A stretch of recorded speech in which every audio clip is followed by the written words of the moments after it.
Welcome to the Boss webinar, everyone. My name is Camille Paulin, and I'll be your host for today. This is the Capital Conversations, Readiness, Relationships, and What Funders Are Really Looking For conversation. I'm very pleased to be with you today. And I'd also like to acknowledge our board chair, Ajulo Otho, for her leadership and support of this work. Just a little bit of an introduction about BOSS. We are committed at Black Owners of Solar Services to advancing ownership, leadership, and opportunity within the clean energy economy. This is our monthly leadership series. And within this series, we endeavor to create space for candid conversations that bring together industry leaders, entrepreneurs, and partners to explore what it truly takes to build and scale in this space.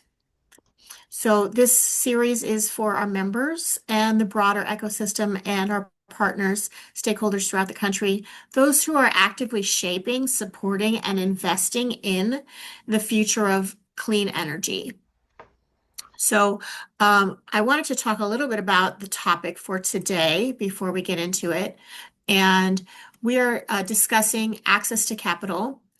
We're going to spend some time with two great leaders in that industry, people who are out there every day making it work, and thinking about this idea of access to capital. We know that this is a very complex topic. It takes preparation, positioning, relationships, and a clear understanding of what funders are looking for when evaluating opportunities. So today we're going to talk a little bit about capital readiness, strategic positioning, relationship building, and what are the key factors that funders are considering making decisions when making decisions. So as I mentioned, my name is Camille. I work for BOSS. I'm a special project leader for a Kresge funded project. Before I introduce our speakers, I wanted to mention a little bit about my project. I support the Empowering Health and Sustainability Project, which is, as I mentioned, funded by the Kresge Foundation. We mobilize clean energy investors to channel low-cost capital to BIPOC-owned solar firms. The goal is to catalyze clean energy access at healthcare facilities in underserved communities.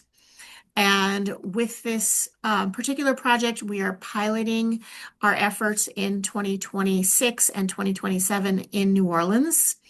And we're also looking at how we can set up similar or catalyze similar projects in Detroit, Atlanta, Houston, and DC. So I'll put my contact information there in the chat. You have the link to the actual project description. And you can email me if you'd like more information or would like to get involved. And the last thing I'll mention before I get to the speaker introductions is our annual conference. For those of you that are going to RE Plus in Las Vegas, or even if you're not, this is a fantastic opportunity to meet with the stakeholders in our industry.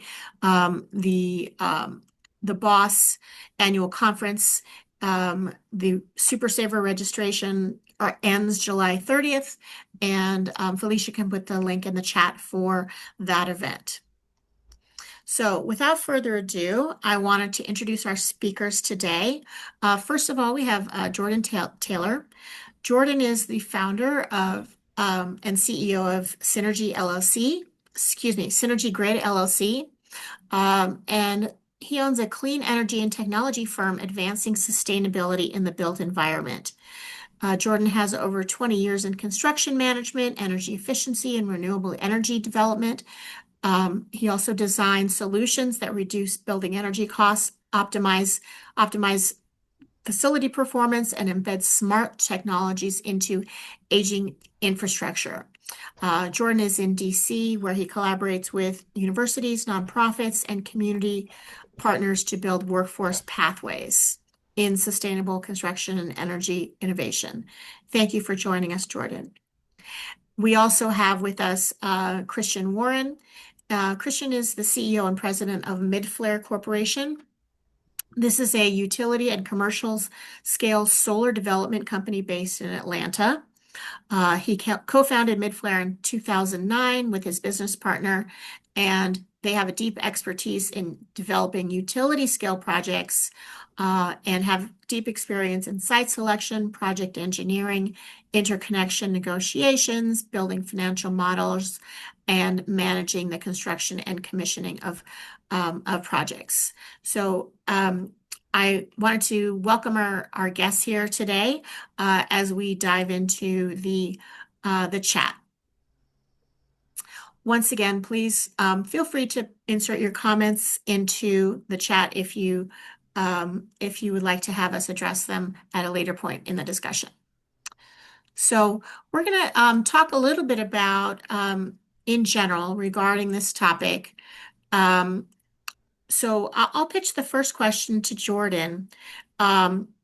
So if we talk about how we see demand for clean energy continuing to grow, what do you see as separating solar companies that successfully attract capital from those that struggle to secure funding?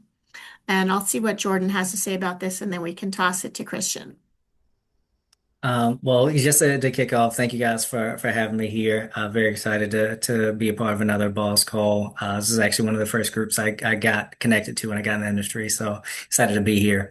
And to answer your question, with the way that companies that are attracting capital currently in the space is there is a certain level of readiness and preparedness, which, I can't overemphasize because after you get to that stage, then the real race begins.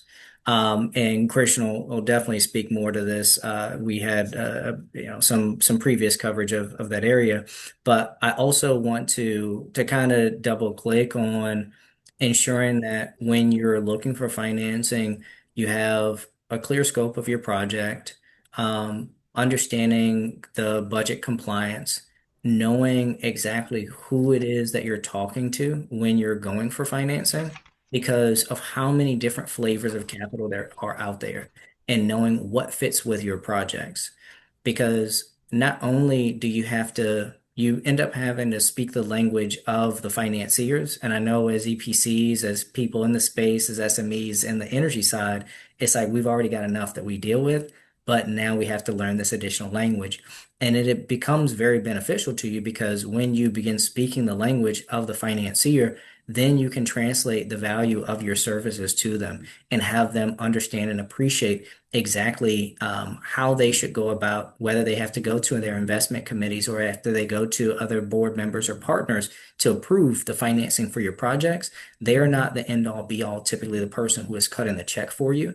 And so for us to make sure that we are understanding how to appreciate that, having our preparation and preparedness so that we can button these things up when we go to those lenders, it becomes the most crucial piece because now, after you have clearly communicated the value of the project, the scope, the limitations, the risk, huge piece is the risk, and making sure that they know that you know your stuff, then the real conversation starts on, okay, well, how comfortable can we get with this project? Are there any prickly points that we have to, get to our investment committees or to our board members that they're going to have to get over the hurdle of? How can you help me sell on these particular points? Because everything else is already good. You've already given me the ammunition that I need to be able to work with. So help me help you on getting this financing over the hump. And so definitely want to make sure that we start there. And then the second part that I mentioned, all the different flavors of capital. Now we're in energy. So, and this is the solar coaster. We know this stuff changes all day, every day, all the time. Um, the way in which we finance a lot of our projects is blended capital approach. I come from the real estate space and translating that directly into energy. You're going to have to get cash from multiple different places, and they will all serve different purposes. Some of them is short-term money, some of them is cheap money, some of them is, a permanent, collateralized monies. And so they're all going to have all of these different profiles. So you internally have to know what you're the most comfortable with for your projects, and making sure that they meet the needs of your projects and who you're speaking to. So if you're speaking to a Kresge in the scope of getting a grant, how are they going to be looking at your project? Do you have additional capital? Do you have developer equity into the project? Those are basics that already have to be there for them to say, okay, this is secured and we can come in with that extra boost that you need. If this is traditional debt, then do you know at what point your interest rate and your terms break your financial model? So these are very much, I want to call them basics, but oftentimes, they're missed just because, again, we're doing so much. So just making sure that we start there is kind of critical. So I'll stop there. Great. That was a super comprehensive discussion and response. So I can tell you know whereof you speak, you've been there, you've crunched the numbers, you've talked to the partners. So that's quite evident in your response, and that those are the kinds of real world learnings that I know our audience is really looking for. So thank you. And I'll toss this over to Christian with the same question. Essentially, what is it that separates solar companies that successfully attract capital from those that struggle to secure funding? Well, I think Jordan really set the stage really well because at the end of the day, they're not lending money to a project per se, they're lending money to a person, to individuals. And ultimately, the merits of the project are only going to get you so far. And to be honest with you, the merits of the project will almost never get you the initial call. It's the relationship that gets you the initial call. And that's why facilitated introductions are so critically important. Um, my background is engineering. I was an engineer, once upon a time and all that good stuff, and I guess I still am. But ultimately, when we bring our projects to the marketplace, we make sure that we've got all the technical items really tied up and neatly able to present them. But ultimately, it's the facilitated introductions that get us more traction than anything else. So that's the first one. And then the clear ask. Again, Jordan said that, but let me add a little bit of color to that. You have to have a crystal clear ask. You have to know what you want, but you also have to have flexibility. So there's a fine line and a bit of a dance that you have to go through. And Jordan really nailed it. You have to understand your numbers so thoroughly inside and out. You have to be able to on the fly talk to a potential investor and say, yes, we want project level debt of this type. But if they say, well, are you open to equity? The answer can't be like, sure, why not? The answer needs to be a little bit more discreet and needs to be, yes, we are open to equity and we'd like for it to move and behave in this type of way and show that you've given it considered thought in advance. And then there might be certain forms of funding that you need to say, unfortunately, it doesn't work for our project, and this is why. The degree to which you can articulate those things, especially when you articulate why something won't work, it actually gives you more credibility. And just one last thing on this one, also be clearly able to articulate why something could work for you other than saying, sure, I'll take your money. So there's that, and then know your audience. Are you talking to the analyst? Are you talking to the money person? Are you talking to the decision maker? Each of those people listened for very, very different things. There's going to be things that you say to the analyst or the screener that you may not necessarily say to the decision maker.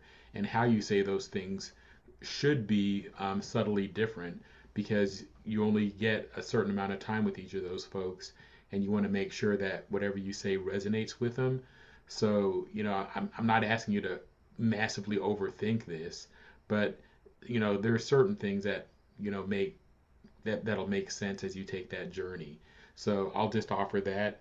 And then the last part is know your entitlements.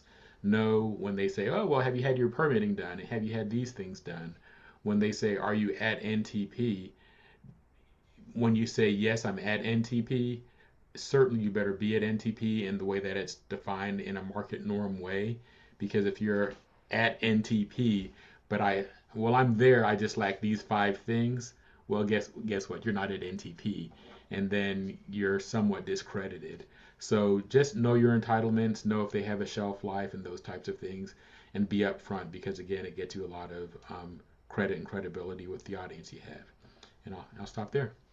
That's great. No, thank you so much for those remarks, Christian. And again, this is clearly reflective of many years of experience in the market, and that's really the expertise that we're trying to bring to the table for our audience. So your input is greatly appreciated. And just for the audience, I wanted to mention once again that if you have questions, feel free to drop them in the chat, and then we can get to them later.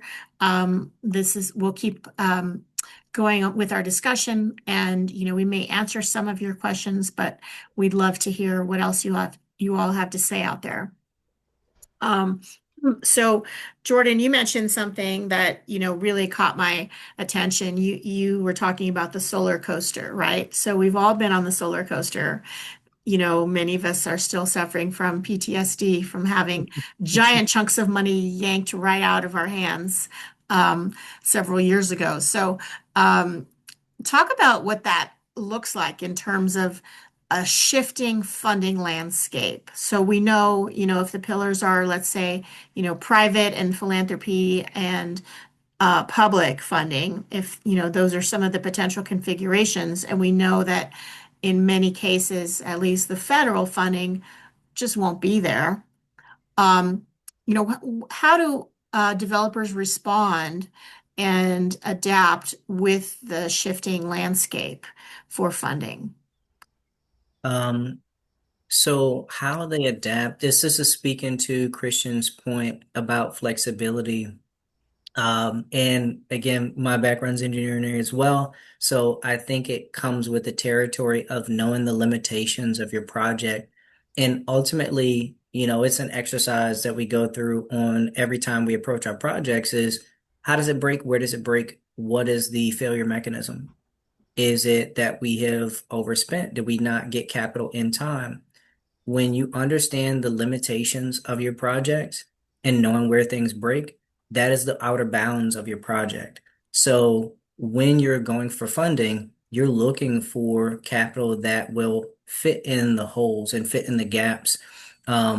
You always are going to want to look for your contingency. You're going to want to look for the most flexible monies, whether it be the terms, the conditions, those components that give you the most, degrees of freedom, because there are a lot more times than not are plenty of restrictions that come with funding. And so again, we know that we're going to have to layer up these. So in the event that the external environment changes, your project changes, your off-taker changes, being able to know those outer bounds and where your projects break, now you say, okay, we had some level of anticipation. You're not going to know exactly how it breaks, but you're going to know, oh, this one rhymes with our interest rate. We can't get capital costs above this amount. So if we're going to make our debt service. So now that this lender fell off the table or the interest rate environment increased, all right, now that's going to change how long we can hold on to this money, or we're going to need another solution for being able to get takeout earlier, sooner rather than later. And some of that contingency planning ends up being the most important because these are really long-lived projects. And so, especially depending on the type of capital that you've got, if, we're only talking about early stage and feasibility up to, bridge capital, you can't necessarily bank your project because this is at minimum. Your offtake is likely going to be 20 years plus. So making sure that for your long-term debt holder and off-taker, I'm at least going to have two options. And the second option is going to be on the ready so that in the event that, hey, my lender either folded, there was a bankruptcy, or they're calling a loan, or my off-taker scenario changed, and I'm making less revenues and margins, I need to be able to have a backup because, again, we're locked in this thing for a long time. Now, earlier in the phase of pre-development, again, this is where things are really still taking shape. This is where a lot more of that flexibility is. And so what you will need is, again, an intimate understanding of where your project stands, where you have the ability to make any kind of pivots or shifts, because ultimately what you want is to get to the end of the project or to get to steady state in operation. So being able to have that early stage level of flexibility and have checkdowns. We have our worst case scenario, which is, yeah, we've had to downsize our system by 30 or so percent, but we still have all of the pieces that are required to make it to the end.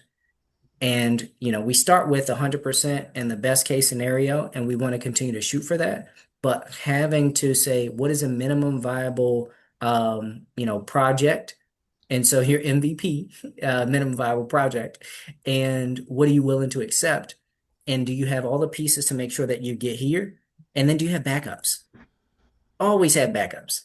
I am options A through H at minimum, and it's just like, again, we just have to be used to that dynamic nature in the environment because we work in a commodity space. And so we're competing against some very large incumbents. And so for us to be able to compete with them, our special ability is being adaptable and being nimble. And again, understanding and appreciating the flexibility that you have within the scope of how you're shaping your project out is your strategic and critical advantage. That's great. No, that makes a lot of sense. And, I think if we're in a business environment, and especially small businesses, we all have to think about contingencies, right? But to be very strategic, as you mentioned about, we know that options A, B, or C may not work out. So have we got the DC, D, E, F, Whole G, alphabet soup. Yeah, everything you ready need all of them. in our back pocket? Exactly. Yes. So that's great. I love that. And Christian, you mentioned something when you were talking about, you know, um, credibility and making sure that, you are a credible actor with your partners, that they know that you know what you're talking about. And part of that includes saying no, right? Maybe you could give us an example, Christian, of like the type of scenario or configuration where either you have said no or, where it would make sense to say no. Yeah, I'll give a quick example. There was a group that we had talked to about some, and this is quite literally in our earliest of days, but they said, hey, if we're going to work with you, we need these terms. And the terms were well out of bounds of what the project could support and what we were willing to do. So after talking with them quite literally for the better part of 6+ months, we just said, well, with all due respect, this won't work for us. So we're going to have to go in a different direction.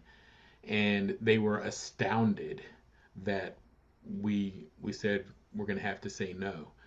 And long story short, they came back to us about 90 days later, and we ultimately worked with them on a project, and we've done couple of projects with them. But saying no is not the end of the world as long as you say no for the right reasons and you communicate it in a professionally well-founded way. So that's something that we've specifically done in the past. Yeah, I think that's very powerful because, what a lot of small organizations want to do is bend over backwards either to make it work or to tap dance long enough so that people won't notice that it's not working, right? And if you're a smart long-term thinker, you need to be thinking about, does this serve my business interests in the long term? Is this going to sink me?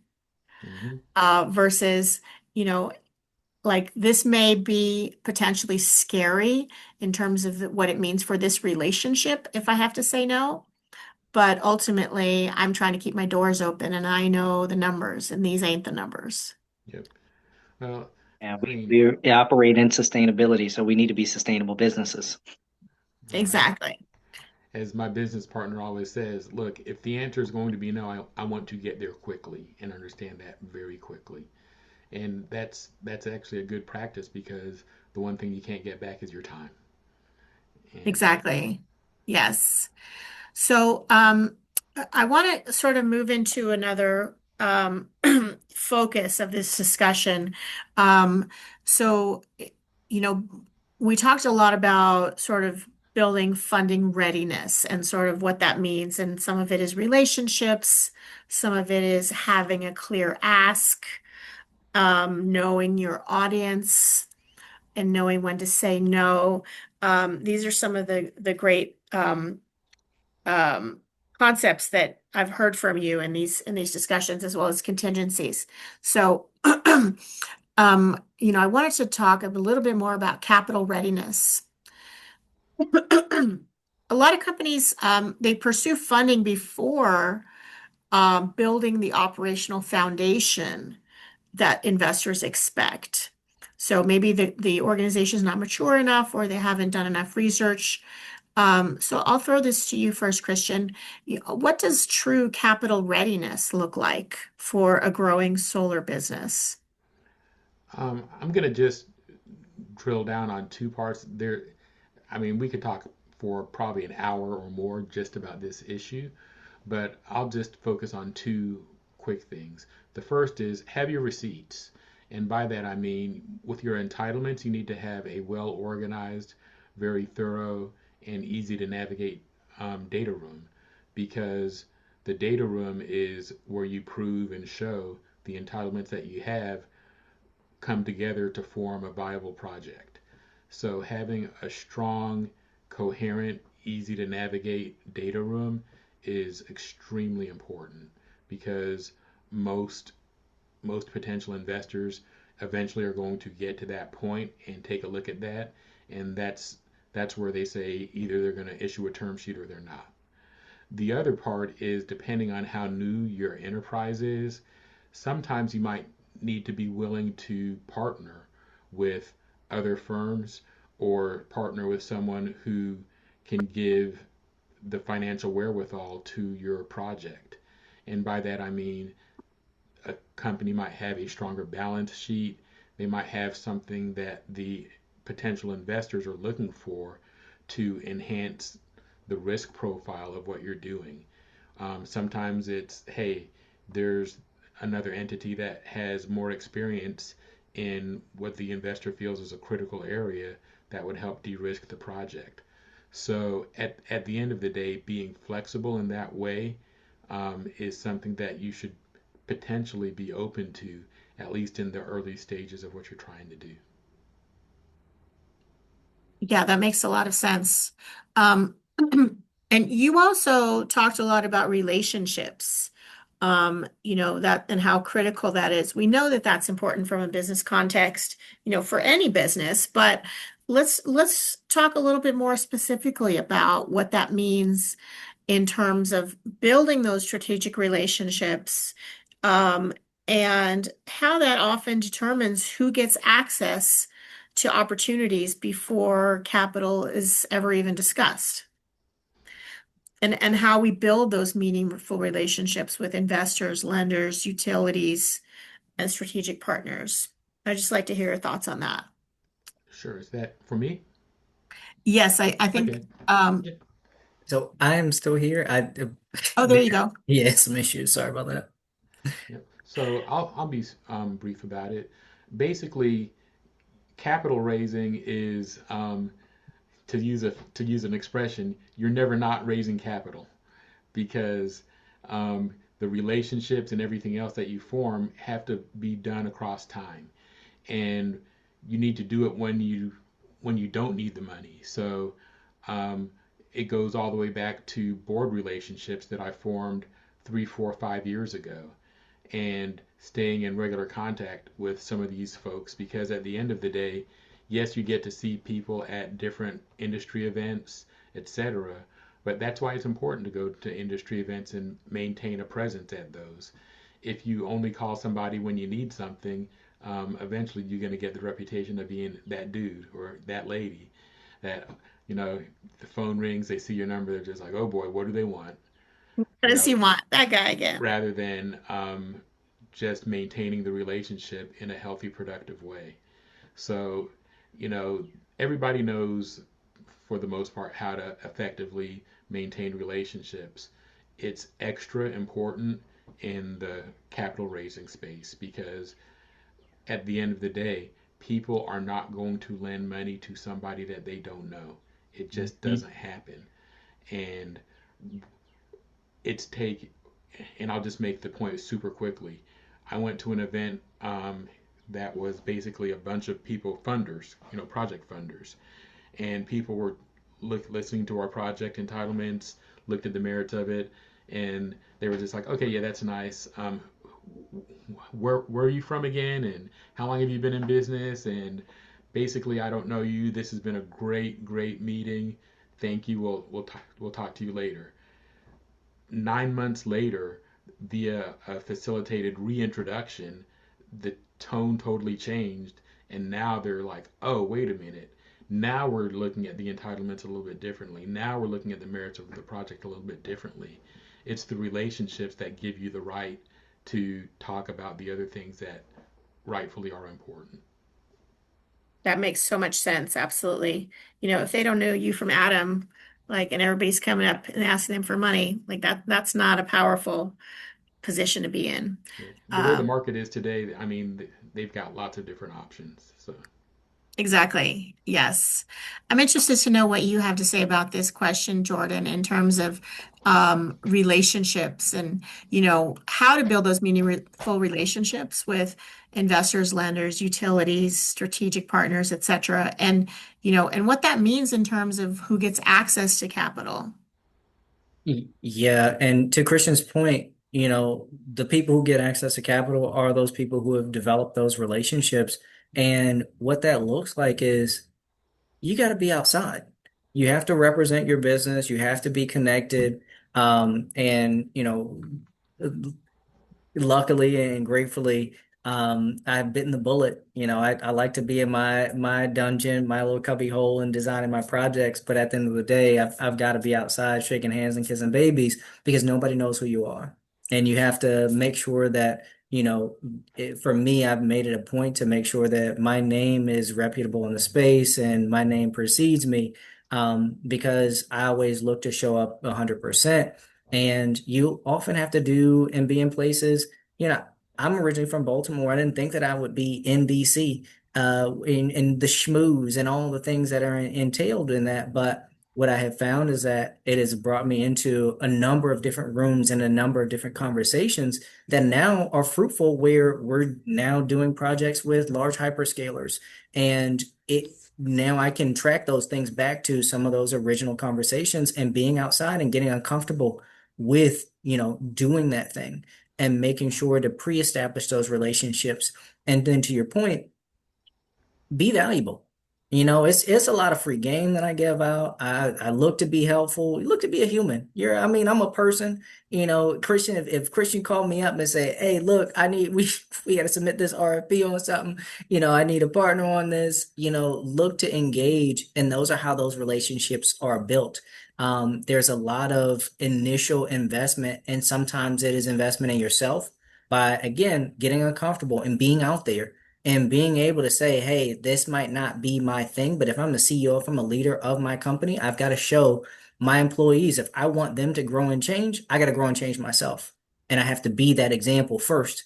And then all of those, benefits come from that. But again, that's how you end up in conversations in these rooms and engage with these folks that now know exactly what you do and where you come from. And oh, you did help me out. I had a question about something on the utility side or something about solar or power infrastructure. And I remember that time I gave you a call because we were evaluating somebody else's loan. You didn't even have an application in with us. But now that you're looking for financing and you've contributed, I know you. We have relationship. We have rapport. You know what? I trust that you know what you're talking about.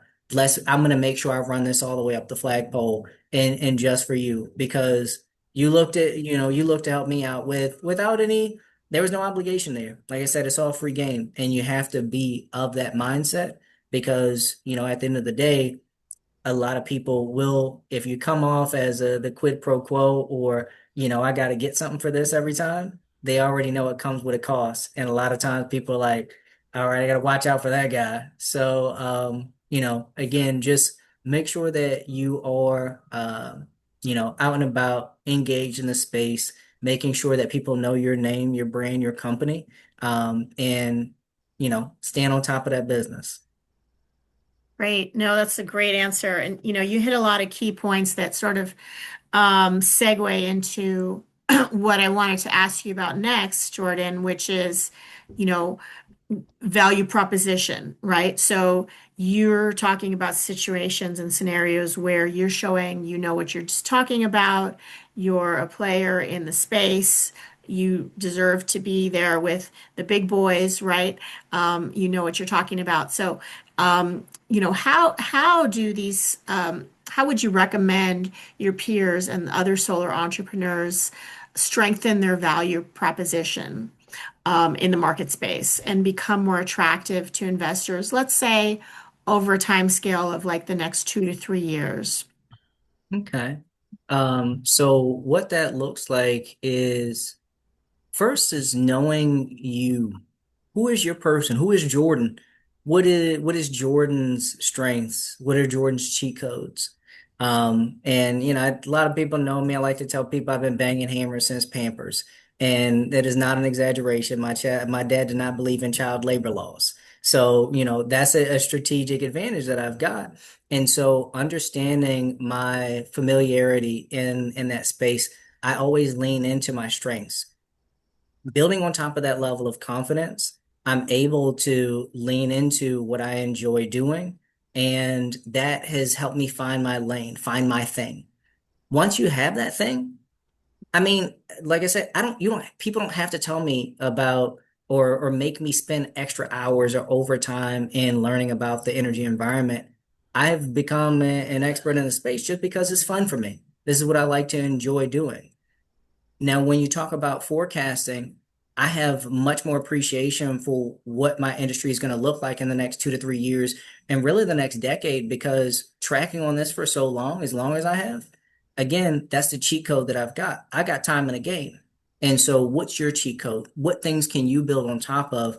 How do you customize that to you and your business and give your business that special advantage, that special sauce, that cheat code? Because then that is what you lean into. That is what differentiates you and separates you from the crowd, and then continue to lean into it, looking for opportunities. As business leaders, as business owners, that is one of the things that we always should be doing is looking for our special advantage, looking for that unique value proposition that we offer to the marketplace. And when you find that people are readily calling you back for this thing over and over again, hey, we're looking to get, this behind the meter microgrid, can you take a look at it for me? We're looking at doing the system integration. Can you help us out with it? If that's a thing that over and over again people are calling me for, like, all right, you better believe that that is one of the things that I'm going to lean into. And so, again, there definitely is knowing your person and doing that soul search first and seeing what that is, finding where your happy space is, so where you can spend that time. So now you've got time in the game, and then find out what the environment, what people are saying. It's nice to have, business networks. So me and Christian are part of ACOR. We're Accelerate members. And I see some folks here who are sponsors of that.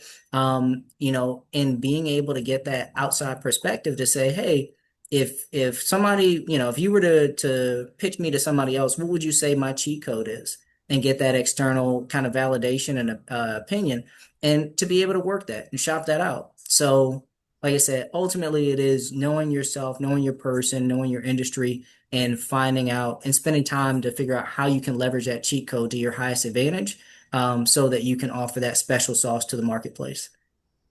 That's a great answer. Yeah, you find your cheat code, absolutely, and know who you are. I love that. And Christian, I'm going to toss it to you. I'd love to know what you think about, what solar entrepreneurs should be doing today to strengthen their value proposition and to become more attractive to investors if they were thinking about a 2 to 3 year time horizon. Well, again, it's going to be a variation on some of the things we've already said, but I'm going to start with reputation because people form an opinion on who you are many times before you even walk into the room. So you need to be very aware of what your reputation says about you and your company. If your reputation isn't great, then it's a headwind that you're going to have to overcome. If your reputation is bad, you may not be able to overcome that, and you're going to need to partner with somebody who can help enhance your reputation. Because it's bad reputation or suboptimal reputation is something entirely different that needs fixing. I can't help you with that because I have no idea what to do in those spaces. But there are a lot of people who actually are very good at that. And even if you have a good or decent reputation, there's ways to enhance that. So that's one thing. The other part is just having a good, clear understanding that, and I'm going to put the utility scale lens on this, for these really large utility scale projects, once you start getting your initial tranches of external funding, you're in a business relationship with another party of folks for literally 2 to 7 years. 2 to 7 years. I mean, Easily. when I think back on what I was doing 7 years ago, the one thing I can say with two things I can say. One, I wasn't quite this gray, and two, I was a couple of pounds lighter. So I was ostensibly a wholly different person than what you're seeing on screen. But in all seriousness, I also had a very different set of experiences and brought something different to the table.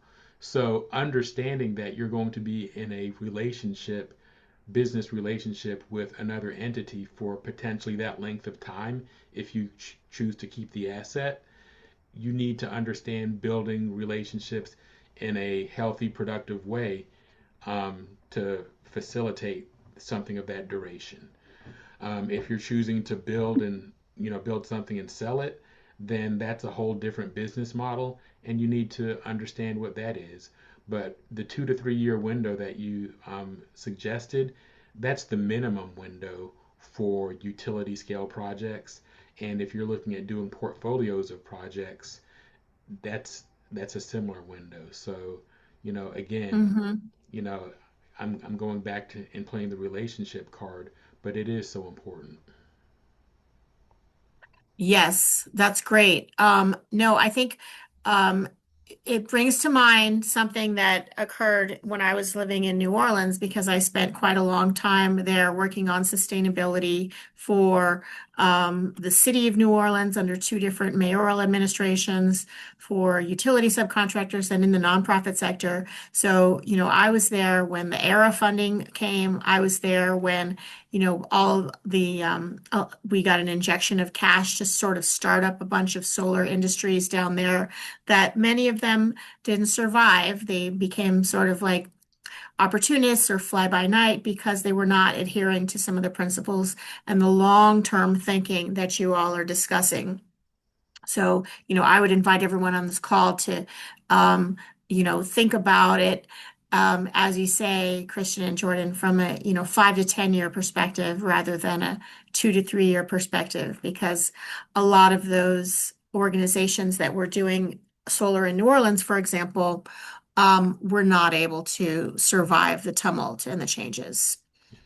Just one last quick thing, and because I know I'll forget to say it later, get your energy family. Jordan mentioned the ACOR Accelerate program, and I found out about ACOR Accelerate ironically through Boss, and Boss, ACOR Accelerate, and a few other organizations. That's the foundation of my energy family, and there's a old West African expression, and I'm sure it exists everywhere.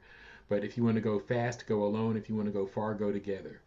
And going together means going with your energy family. We've been raising money for a project that we've got going on right now, and it's through ACOR Accelerate that I've got cohort family members, folks like Jordan, the whole crew has been helping in ways that almost make me want to shed some tears because they're putting in the work like their next meal depends on it. And that's what family does for each other. You know, I wouldn't be sitting here right now if it wasn't for some of the help Jordan has been giving us across time. So, those are real stories. It's it's critically important. So, identify your energy family and stay close. And I think that that speaks to, yeah, we've got a question in the chat about some of the uncertainty, regarding some of the policies and incentives. And the thing is, I ride for the gang. Like you said, Christian, we hold it down, be in the trenches together. And I feel like that is what makes this stuff meaningful.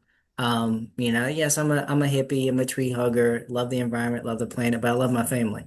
Will do anything for my family. And the whole scope of my business, the reason it's called Synergy Grid is because 1 plus 1, we want it to equal not even 3, but 11. We want to take our team all the way.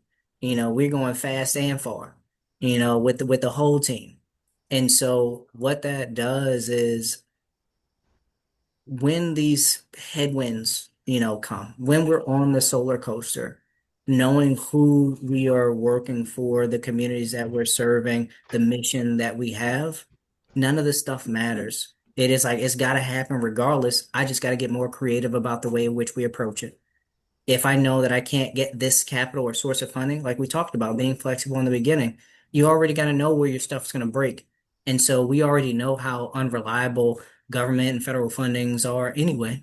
And especially as Black people, we have been doing this for hundreds of years. So it should not be any mystery to us that these are things that we should look at as cherries on top. These are benefits, these are boosts, these are extras that I look to capture at the end because more times than not, these grant dollars, they move too slow and we're moving at the speed of light. So I want to be able to execute these projects without relying on these. And I build my performance and my modeling without having those make or break my project. But at the end of the day, now it might turn my ends up being a 12% margin back into a 25, maybe into even a 30 if we're getting real fancy and we got some really juicy grants that end up landing on the back end. But it was not something that I was banking my project on.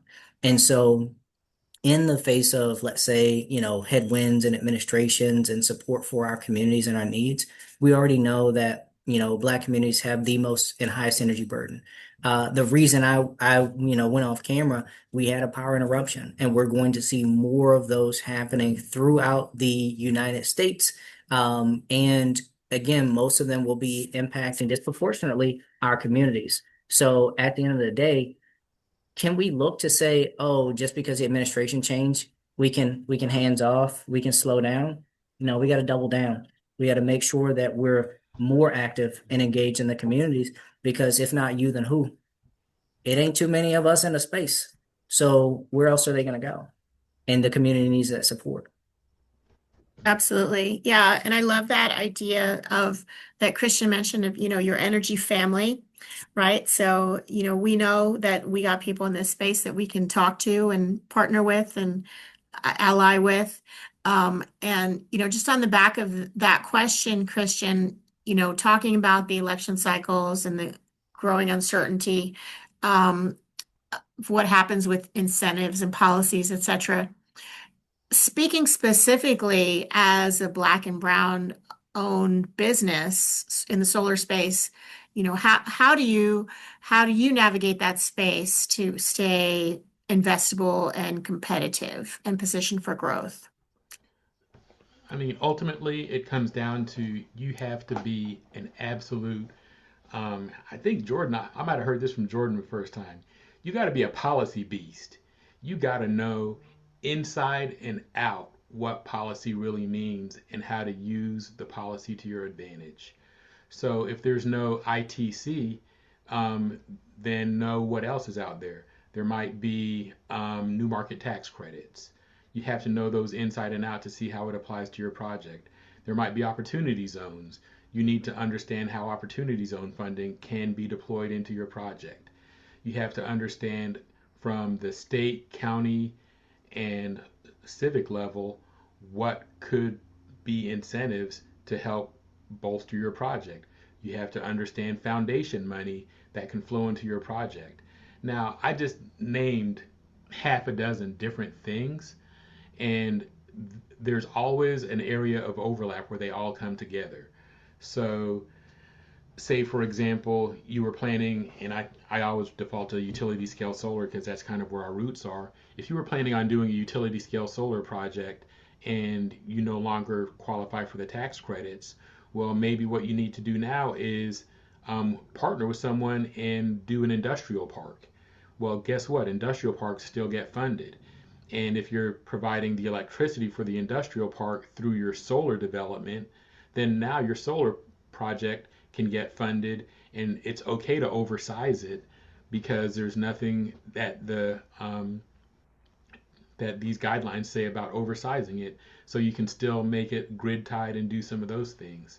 So understand what these policies are, what these programs are, how to pivot your objective a little bit to comply with those, but obviously still staying true to what it is you're trying to do, and there's ways to move things forward. So that's kind of one angle at it. And I guess just a real quick on that, most of the stuff happens in my gangs, in boss, in the collective meeting. So being in the mix, like I said, you got to be outside. You got to be talking to you as a I am a singular mortal man. There is no way that I could get this much understanding of policy and those kind of things. I'm leveraging Christian's experience. I'm leveraging Ajulo's experience. I'm leveraging the experience of my family and my comrades because they're in the same spaces that we're working in. And so we collectively take projects down together. We work and we eat and convene as a team. And so that is a way to accelerate funding, and to have that protective advantage that dampens the blows. Again, when you get those headwinds, we all are probably experiencing the same thing, but we all have our, strategies, our ways to be able to approach it, and leveraging each other, I think, becomes one of those strengths. And Boss really is one of those central, repositories of information and knowledge. They bring people like me and Christian to give up game, and there's always some resource that they have to solve one of the problems that we know that you've got. I've been there before. And I mean, I'm not gonna not be there again. So it's like when we run into those same things, come back to the game. Like, hey, what's up, y'all? Like, I'm running this problem again. I need a new, approach to it because this grant dried up, or this funder's no longer there, or this technology isn't even a thing anymore. So can we help? Can I get some help on problem solving that? Yeah, yeah, I can't That's I can't fantastic. stress how And important that go is ahead. because I'll give two real quick examples. We're doing a project for a group here in Atlanta. They're small deployments. It's to prove out a pilot concept. There was another party that said, "Hey, we need some O&M assistance. Can you recommend an O&M company?" First thing I did was, "Hey, here's an Acore Accelerate company. They do O&M here in Georgia. Hey, here's a former boss member that I've worked with, trust her implicitly. Here's another name." So, always put your energy family on when you can, because they're going to be in places where you won't be able to reach, and together we're all going to succeed. So, I love that. I know we're coming up on time, and I just wanted to remind the participants in the call that we have another session coming up in August. We're going to be sending out announcements to you all about what's coming up. And as we wrap up, I wanted to again thank Christian and Jordan for their vast experience in bringing their insights into this discussion. It's been really interesting.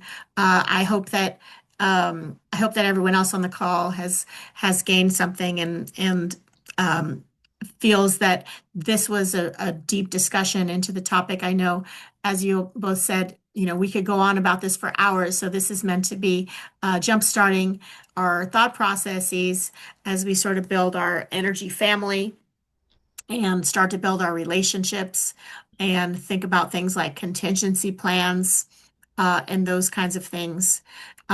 I also wanted to make sure that I highlighted within the chat, everyone has the link to the annual conference.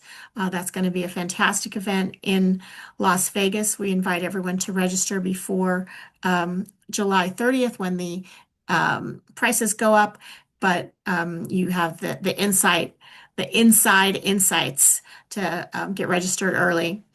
And just as we close, once again, my thanks to the speaker, and I'll just give you about, let's say 30 seconds each. I'll start with you, Jordan. What's the one piece of advice every Black solar entrepreneur should hear before pursuing their next funding opportunity? Stay ready. You ain't got to get ready. I think we all know that. And teamwork make the dream work. Love it. What about you, Christian? Hey, lean on your energy, family, because Love the it. days that you're not going to be ready to get out of bed, do what you got to do, you're going to get that call from somebody, and they're going to give you that boost that you need. So, again, do it together.